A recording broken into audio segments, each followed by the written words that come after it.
Oi, eu sou o Jean Eu sou o Matheus. e essa é a mais nova edição do Bootcast, agora conhecido como... Boot Coffee. Eu prometo que não vai mais mudar de nome. Assim. E hoje estaremos falando sobre, em geral, sobre a série Silent Hill. Eu diria que mais sobre o 1 e o 2, assim. Especialmente porque Sim, acho que é sim. os que dão mais assunto, assim. Tipo, não entrar em coisas muito específicas sobre um ou sobre outro, sabe? Mas falar de uma forma geral, eu imagino que seja bacana, assim. Pra dar mais sobre aquele miticismo da cidade, assim. Que é o mais trino, né? Tipo, Que assim, tipo, toda a ambientação é a o parte único mais personagem recorrente. sim, sim. E olha, eu digo que a ambientação é a parte principal de Silent Hill, porque os personagens não são muito interessantes, assim, a história não é muito interessante, assim, mas o jeito que ela é contada, aonde que é, sabe? Simbologia e Tal. psicológico do pessoal. Isso. No primeiro tinha os cultos, né? O culto do Que eu Samael. acho muito triste. Eu vejo muita gente falando que não curte tanto, assim, quando a história tá sendo voltada pros cultos. Esse é mais um Silent Hill de culto, tá ligado? Sei. Não, eu não sei por que é tão ruim assim. Porque não é sobre o culto, assim, sabe? Tipo, especificamente, claro que o culto tava lá, foi um personagem, fez alguma coisa importante, assim, mas é sobre a Alessa, sabe? É sobre o Harry e tal, e como... E toda a história da relação deles e como eles foram pra Silent Hill, assim. Mas, pra mim, isso tudo toma, tipo, o assento de trás, quando na verdade a parte principal do jogo é, mais uma vez, a cidade, assim. Tentar fazer senso daquela loucura ali. Isso, porque toda a história é contada por pistas, assim. O cara, por isso que tu tem que jogar várias vezes, assim, se tu vai tentar entender o jogo só pelo jogo mesmo, assim, sem vídeo, sem nada. Eu acho que o pessoal reclama que nos Silent Hills ruins, né? Eu não sei qual deles que tenta explicar a origem do culto, e é isso uma coisa que os fãs geralmente não gostam. Assim, Deixar tudo muito explicado. Sim. Tem que ter um ar de mistério, assim, né? Tipo, sim, o início, assim, do Team Silent, ele começou com 2 jogos incríveis, assim, que é o Silent Hill 1 e 2, que os dois têm essa característica de que é tudo muito críptico, assim, muito misterioso. Inclusive o 2 tu acha textos na rua que tu não pode ler ainda, que ele tá todo em código, que daí tu vai achando as letras e coisas pra te traduzir. Bom, tu falou que o cara, os criadores tiveram influência de Twin Peaks, né? Sim. Isso tem no Twin Peaks? Não, é que ser críptico e ser tipo... ser ininteligível é coisa do Lynch, né? Sim, o diretor do Team Silent lá na Konami, eu não me lembro exatamente o nome dele agora, mas o diretor, ele gostava muito de David Lynch e ele nunca tinha tido experiência com jogo de terror antes. E ele foi incumbido com a tarefa de fazer um jogo de terror. E daí ele foi pro lugar mais creepy, imagina, que ele conhecia. Que é ótimo, né, mano? Tipo, tem... Usar isso como referência num jogo que é tão, assim, onírico e sombras e fog Inclusive, massa que tu falou disso agora. A fog do jogo, ela é, tipo... Ela existiu por causa de uma... Eu não sei se era a ideia original já botar o fog, mas aquilo ajudava a mascarar a falta de processamento do Sim, pra não ter que processar o cenário inteiro, né? Por causa que é meio estranho, porque é um jogo em mundo aberto, assim, inicialmente. E cenário 3D, né? Diferente do Resident Evil, que era tudo pré-renderizado. Isso, pré-renderizado. Por isso no Resident Evil não tem câmera dinâmica assim em nenhum lugar, né? Que nem no Silent Hill tem. No Silent Hill tem aquelas... Elas são presas, né? Elas têm um foco, mas elas se mexem e fazem... elas se acompanham, assim. Normalmente os ambientes são maiores, assim, principalmente se tu for comparar o Resident Evil 1, assim, com o Silent Hill 1. Silent Hill 1, às vezes, quando tu tá no colégio, tu vai no hospital, no colégio, tu visita toda a cidade de Silent Hill, que é a cidade desse culto, assim. E a câmera te acompanha nos corredores, tu entra no pátio do colégio, assim, sabe? E é um ambiente grande, só que tu não consegue ver o pátio inteiro, assim, tu vê só uma escuridão. E quando tu vai indo, as coisas vão se abrindo, mesmo com a lanterna e coisa. E isso é uma parte legal, que também tu não consegue ver o céu, assim. Eu não sei se tu lembra, mas eu tinha te falado de Tenchu, do Play 1, assim, que aquilo não parece, tipo, um lugar de verdade, parece um purgatório, assim. Eles não se preocuparem nem em colocar uma skybox, né? É, isso, não tem céu, assim, tu vê só uma escuridão.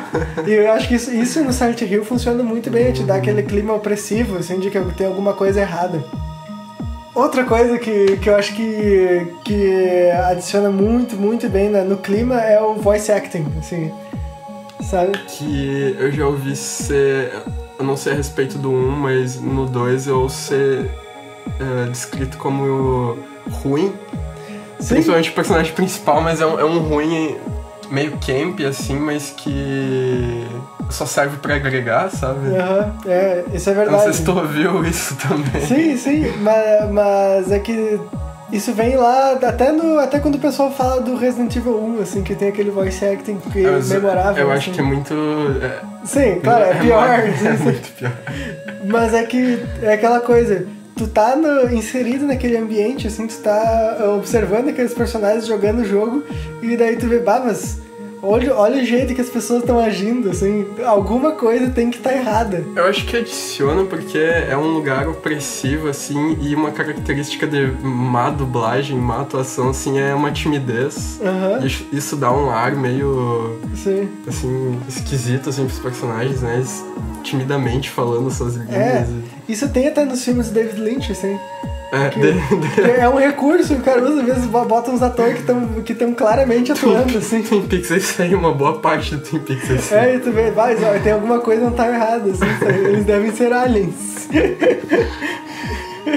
Tudo isso ajuda a tu criar uma imagem de Silent Hill na tua cabeça, assim.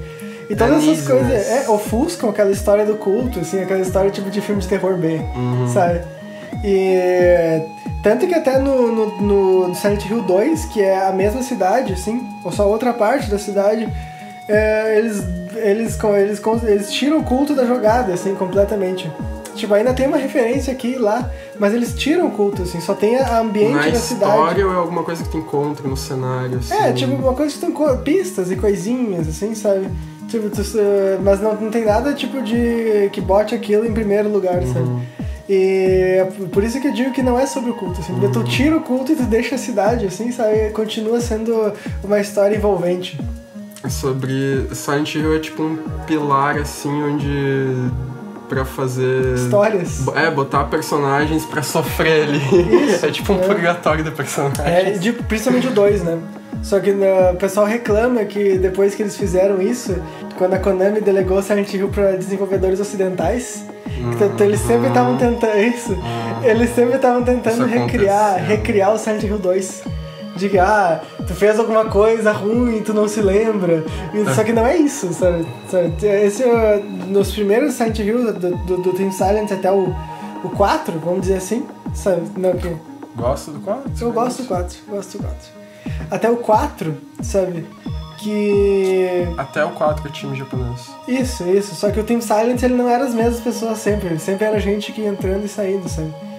Até do 1 pro 2 saiu um membro importante, assim, que acho que era o diretor de arte, um negócio assim, um cara que tinha muita coisa, sabe? Do 1 pro 2? Do 1 pro 2. Sabe? Então, essa sempre foi a característica do Team Silent fazendo essas coisas. Eles sempre mudavam de time. E isso dava sempre espaço pra te poder mudar a história, mudar a ideia do que é a cidade, o que não é, sabe? Até no Silent Hill 4 tem referências do 2. Só que, de novo, não é uma coisa que é uma continuação direta. Explícita, nada explícito, mas é tipo... Ei, sabemos que você é fã, olha aqui, você se lembra desse jogo? Tanto que a continuação mais direta que eu acho que tem é do 1 pro 3. Sim, porque tu joga com a Heather, tu joga com o bebê que o Harry Mason tirou de Silent Hill no primeiro. Depois do 4 as coisas começaram a ficar estranhas, assim. E de repente começou a ficar essa história que eu tinha contado sobre tu fez uma coisa ruim, tu não se lembra. Eu joguei Downpour, que foi o último grande Silent Hill assim, que foi feito. Do PSP? Não, esse é do Xbox 360, Play 3. E joguei assim. Como assim, Silent Hill? Ok. Pra te ter uma ideia de quão ruim tava o nome do Silent Hill, assim. Vou te dizer que o jogo é divertido, sabe? Só que eu joguei com um amigo meu, assim, só que sabe, não é a mesma coisa que jogar que jogar os primeiros, e nem deveria ser a mesma coisa, mas é que o problema é que sabe quando tu pega um tipo de terror e tu ocidentaliza isso, bota tipo aquele filtro American Pie, assim, sabe? E, isso foi o que mais me chocou, assim, o que mais, sendo eu uma pessoa que curte de tabela, assim, sabe? Eu nunca tive de cabeça dentro do Silent Hill, mas eu olhando os mais modernos, assim, mano, o que aconteceu com essa arte? O que aconteceu com essa ambientação? De repente o que aconteceu? De repente o cara era tipo um soldado norte-americano, assim, sabe? De repente o cara era um preso, assim, O que pareciam ser umas premissas interessantes. Isso, mas... só que mais uma vez a história é muito obscura da produção desses jogos. É Konami, né, meu? Não tinha um nível desse simbolismo críptico que nem os outros, assim. Isso também. Mas eu fico dizendo na história de produção dos jogos, assim. A Konami meio que rateou totalmente, assim. Como todas as franquias deles, eles estragaram completamente, assim. Eu acho que essa época, que ano é isso? É tipo 2008 pra 2015. É isso, a época dessa geração, assim. Eu acho que essa época foi muito obscura, assim, pra franquia de jogos, pra indústria de jogos em geral, né, mano? Principalmente japonesa, né, meu? Os jogos AAA, assim, deixaram de ser tão artísticos e viraram mais... Pensa no Devil May Cry que saiu, meu. Depois do 4 eles ocidentalizaram tudo, assim.